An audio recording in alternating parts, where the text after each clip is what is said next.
Everything you need is already inside of you. The world would not be what it is without you. When we begin to create change within us, we begin to create change in the world around us. Your journey to becoming your best self as the whole person starts right now.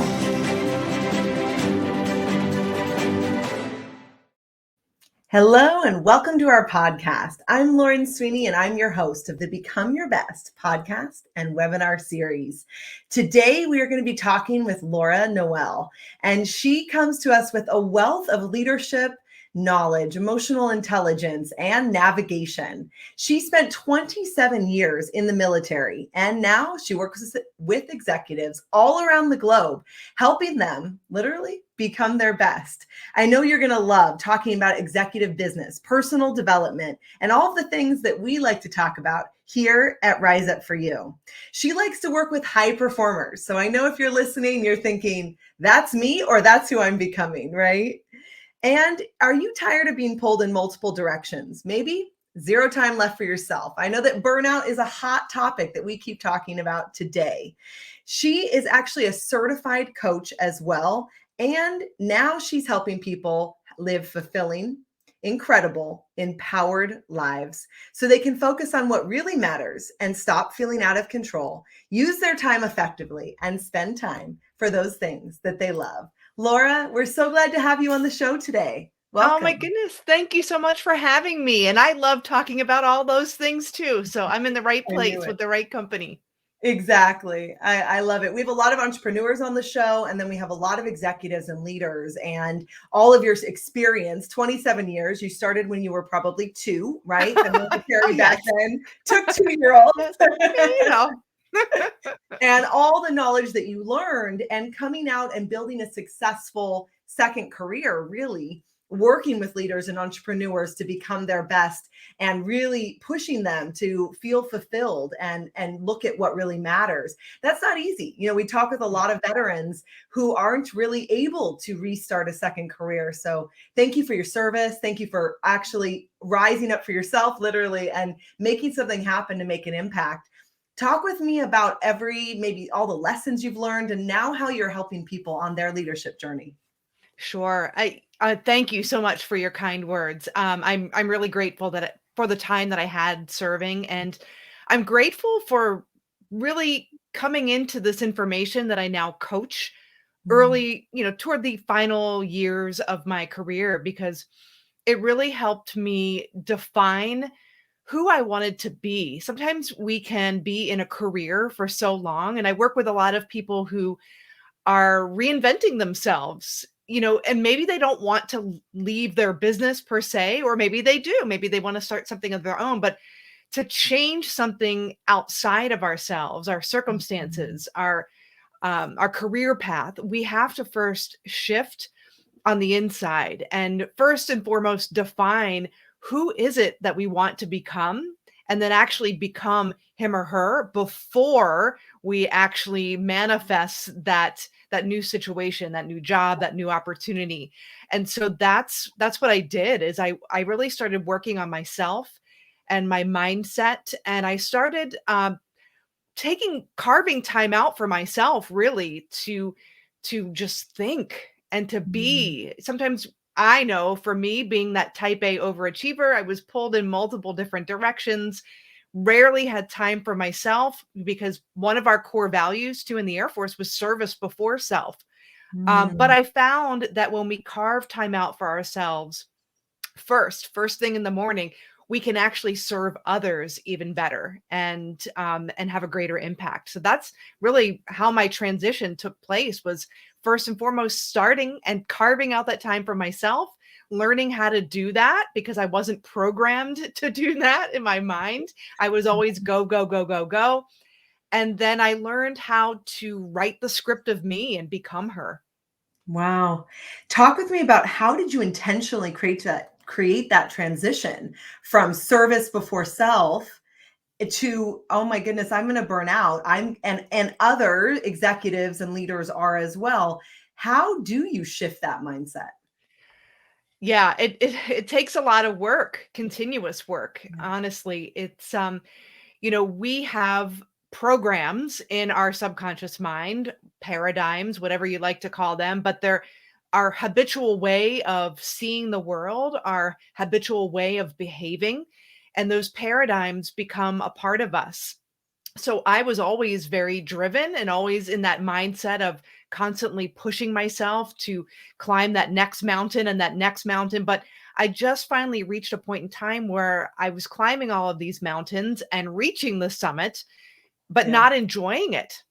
And that's when I realized that I needed to shift something within myself because I was looking outside of myself, getting the accolades and going for all these external things, but it didn't bring me fulfillment. So I had to get to the root cause of my results. Why did I keep doing this over and over and over again? Why did I keep climbing these mountains and then not even experiencing the joy of reaching those achievements? Why did I feel kind of lonely and isolated? Because I was always in the grind and never really had time to carve and connect and create those wonderful relationships with people. Those were beliefs that were deeply embedded inside my subconscious mind. And through the work that I teach, through constant time spaced repetition of a new idea, that new ideal, that person I wanted to become, I started affirming these ideas, these new ideas to myself and getting emotionally involved in those ideas. And eventually, I started adopting the behaviors that this person would adopt, somebody who has that has a lot of impact in her work and loves it and has deep, meaningful connections with people and pursues her hobbies. Those were things that I really just craved and longed for. And as I started to shift and change who I was from the inside out, I started doing those things. And then before I knew it, I became that person. I love that. Talk to me about that languaging you use, the Yeah. time space shift.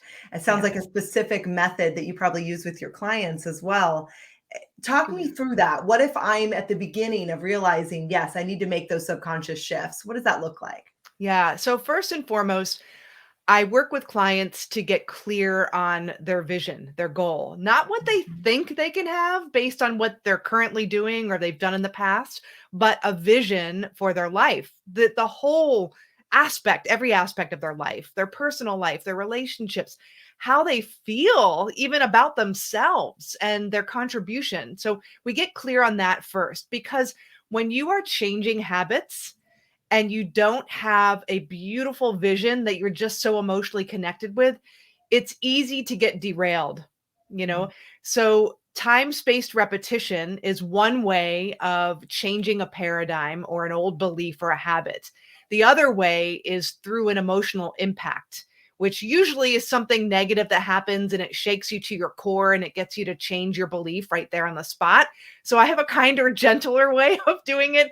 It's time spaced repetition of a new idea with that accountability of a coach. And so that first step, what first and foremost is getting clear on what is your vision for your life. And I want people to be illogical with their vision. Again, not thinking of something that they could do based on their past, but something they want. And Mhm. then as they start moving towards that goal, they'll start to become aware of that little voice of dissent in their mind, right? That reasonable voice. Like, "Well, you've never done that before. I don't have time to do this. Who's going to support me or how am I going to get the money?" That voice of dissent, that inner voice or that inner critic inside of us, you'll start to become aware of it once you set that vision and you start moving toward that vision. Those are your paradigms, and that's what we start chipping away at little by little over time. I love that. I love that you mentioned too, it takes time. It It takes does. time to build the paradigms that maybe we picked up when we were younger or in our first careers or whatever happened. And it takes time to change them too. Right. So the more knowing that it takes time and they're building blocks, and you can have more compassion for the progress. Yep. And you think about it, our paradigms, our beliefs, most of them don't even belong to us. They were passed down from generation to generation. So if you think about how many times you might do or say something and you're like, "Oh, my mother or my grandmother used to do that or say Yeah. that. Why did I even say that? I don't even believe that." So a lot of our beliefs when we were babies up until 7 or 8 years old, our subconscious was wide open. So we were taking in everything that we were seeing around us, and we were adopting those beliefs as our own. So our Mhm. beliefs have been with us for a while. And, even in our roles, in our careers, I mean, I spent just shy of 28 years in the service, and our core values and the way we pursued our job and our promotions and our way of life, that became a paradigm as well. And that's why I see a lot of people who are making that transition who don't realize that, and they identify, and it doesn't have to be military, it could be a career, but they identify with that career, like that is them. That is not Mhm. you. That's something you've done, and it might have been really wonderful and, fabulous, but you are so much bigger than your career or some things that you've done. And so it's really about learning to pull what's already inside of you out, pulling those answers out, really keying in and honing in on those wants and desires. And then you get to see what you're made of.